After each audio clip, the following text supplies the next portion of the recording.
Bismillahirrahmanirrahim. Assalamualaikum warahmatullahi wabarakatuh. Baiklah, kami dari kelompok 13 akan menjelaskan materi tentang aplikasi manajemen pendidikan di lembaga formal, non-formal, dan informal. Anggota kelompok yaitu Ilvan Isman, NIM 2030103035, Aspayanti dengan NIM 2030103014. Dosen pengampu Dr. Asmendi SAG MPD dan Bapak Firman MPDI. Baiklah, langsung masuk kepada materi, yaitu pengertian pendidikan formal, informal, dan non-formal.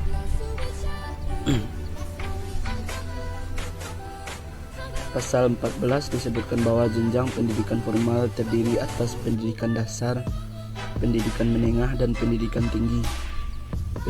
Pendidikan formal adalah kegiatan yang sistematis, bertingkat atau berjenjang, dimulai dari sekolah dasar sampai dengan perguruan tinggi, dan yang setaraf dengannya.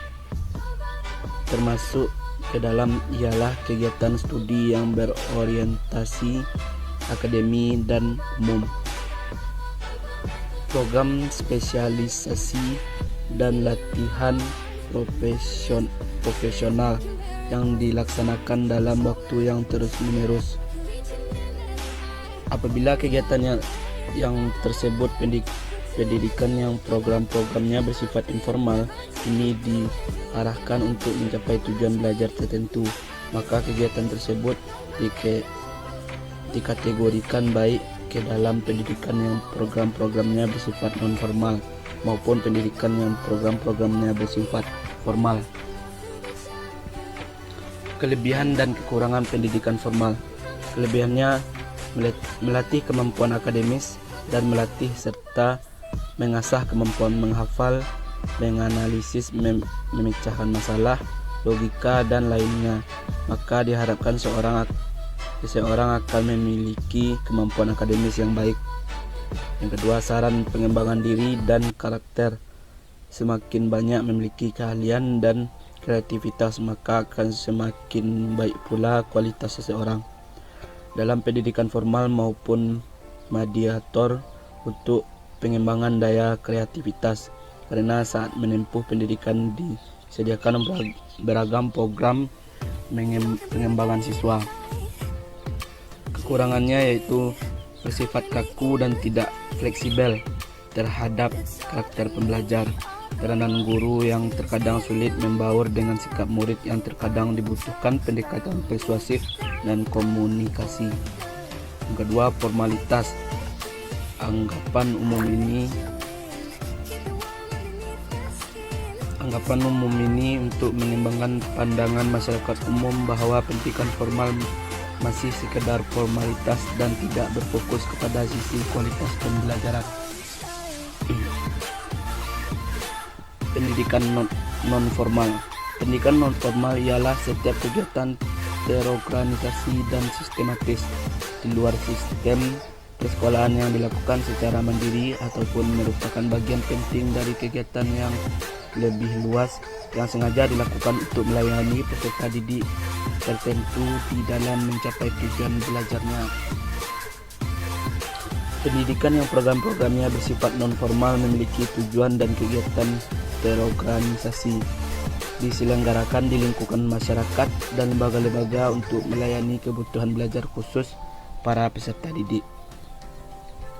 Sasaran pendidikan non-formal diselenggarakan bagi warga masyarakat yang memerlukan layanan pendidikan yang berfungsi sebagai pengganti, penambah, atau pelengkap pendidikan formal dan rangka mendukung pendidikan sepanjang hayat. Fungsi pendidikan non-formal berfungsi mengembangkan potensi peserta didik dengan penekanan pada penguasaan pengetahuan dan keterampilan fungsional, serta pengembangan sikap dan kepribadian profesional. Jadi pendidikan non-formal meliputi pendidikan kecakapan hidup, pendidikan anak usia dini, pendidikan kepemudaan, pendidikan pemberdayaan perempuan, pendidikan keaksaraan, pendidikan keterampilan dan pelatih kerja. Pendidikan kesetaraan meliputi paket A, paket B, dan paket C, serta pendidikan lain yang ditunjukkan untuk pengembangan kemampuan peserta didik seperti pusat kegiatan belajar masyarakat, lembaga kursus, lembaga pelatihan, kelompok belajar, majelis taklim, dan lain sebagainya, serta pendidikan lain yang ditunjukkan untuk pengembangan kemampuan peserta didik. Pendidikan informal. Pendidikan informal adalah proses yang berlangsung sepanjang usia sehingga setiap orang memperoleh nilai, sikap, keterampilan, dan pengetahuan yang bersumber dari pengalaman hidup sehari-hari.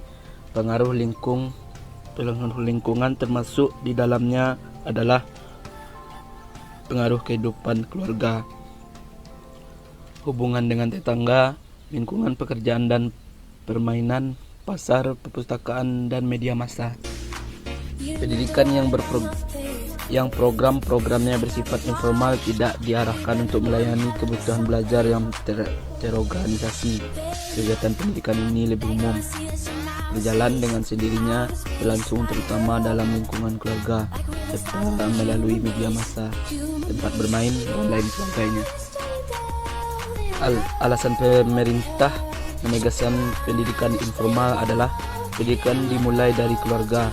Informal diundang juga karena untuk mencapai tujuan pendidikan nasional dimulai dari keluarga.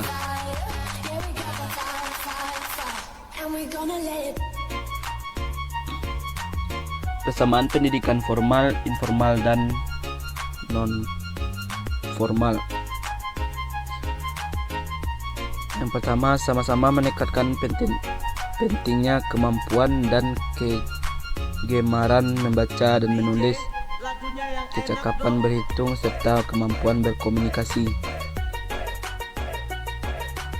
Kelompok mata pembelajaran agama dan akhlak mulia dilaksanakan melalui muatan dan kegiatan agama, kewarganegaraan, kepribadian, ilmu pengetahuan, dan teknologi, estetika, jasmani, olahraga, dan kesehatan. Kelompok mata pelajaran kewarganegaraan dan kepribadian dilaksanakan melalui muatan dan atau kegiatan agama, akhlak mulia, kewarganegaraan, bahasa, seni budaya, dan pendidikan jasmani. Kelompok mata pelajaran ilmu pengetahuan dan teknologi dilaksanakan melalui muatan kegiatan bahasa, matematika, ilmu pengetahuan alam, ilmu pengetahuan sosial, keterampilan atau kejujuran, dan muatan lokal yang relevan. Kelompok mata pelajaran ilmu pengetahuan dan teknologi dilaksanakan melalui muatan dan kegiatan bahasa, matematika, ilmu pengetahuan alam, ilmu pengetahuan sosial, keterampilan, kejujuran atau teknologi informasi dan komunikasi, serta muatan lokal yang relevan. Kelompok mata pelajaran estetika dilaksanakan melalui muatan atau kegiatan bahasa, seni budaya, keterampilan, dan muatan lokal yang relevan. Kelompok mata pelajaran jasmani, olahraga, dan kesehatan dilaksanakan melalui muatan kegiatan pendidikan jasmani, olahraga, pendidikan kesehatan, ilmu pengetahuan alam, dan muatan lokal yang relevan. Perbedaan pendidikan formal, informal, dan non-formal. Pendidikan formal, tempat pembelajaran di gedung sekolah. Ada persyaratan khusus untuk menjadi peserta didik. Kurikulumnya jelas, materi pembelajaran bersifat akademis. Proses pendidikannya memakan waktu yang lama. Ada ujian formal. Penyelenggaraan pendidikan adalah pemerintah atau swasta. Tenaga pengajar memiliki klasifikasi tertentu, diselenggarakan dengan administrasi yang seragam. Pendidikan non-formal, tempat pembelajaran biasa di luar gedung, kadang tidak ada persyaratan khusus, umumnya tidak memiliki jenjang yang jelas, adanya program tertentu yang khusus hendak ditangani, bersifat praktis dan khusus, pendidikannya berlangsung singkat, kadang ada ujian, dapat dilakukan oleh pemerintah atau swasta. Pendidikan informal, tempat pembelajaran bisa di mana saja, tidak ada persyaratan, tidak berjenjang, tidak ada program yang direncanakan secara formal, tidak ada materi tertentu yang harus tersaji secara formal, tidak ada ujian, tidak ada lembaga sebagai penyelenggaraan.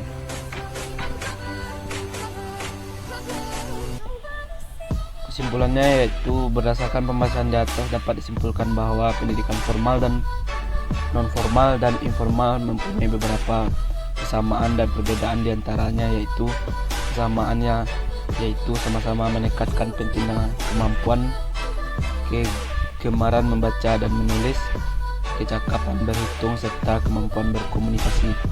Perbedaannya yaitu dari segi kurikulum, sarana prasarana, jenjang waktu. B. Saran. Pendidikan merupakan langkah utama dalam mengenali diri, lingkungan, dan keluarga. Dengan demikian, pendidikan harus diterapkan sejak dini, baik informal maupun non-formal, karena biasanya pendidikan formal ditempuh setelah pendidikan informal maupun non-formal sebagai dasar pendidikan. Baiklah, mungkin hanya itu yang dapat kami sampaikan. Saya sudahi. Assalamualaikum warahmatullahi wabarakatuh.